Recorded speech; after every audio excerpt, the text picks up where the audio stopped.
This is the second year now that we've come in from Matthew Bourne's New Adventures into Italia Conti to provide a resident week that lasts over 3 days, where we come in and share the methodology of Matthew Bourne's New Adventures.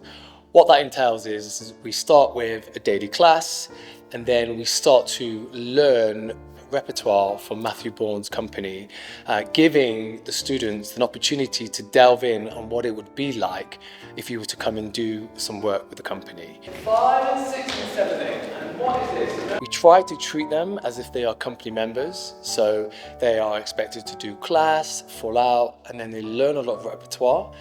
But also what's quite unique about this relationship is that they also get to express characterization and delve deeper into character, because that's what New Adventures is. New Adventures is a company that tells stories through movement. So it's not that you have to be a good dancer, you also have to be able to tell a story authentically. Just to be perfect, these gestures have to be as real as possible.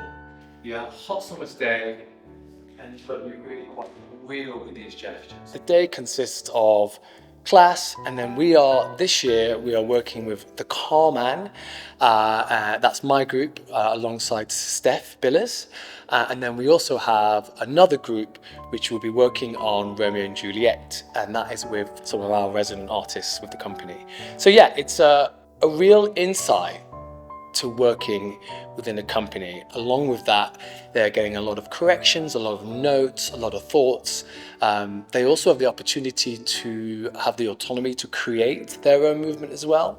Very much at New Adventures, Matthew relies on the input of the dancers. So it's not that we're just telling them to do this on 8 and do this on 7. We also are asking to bring themselves into the process, which then give them a full picture should they ever come to audition for Matthew Bourne's New Adventures.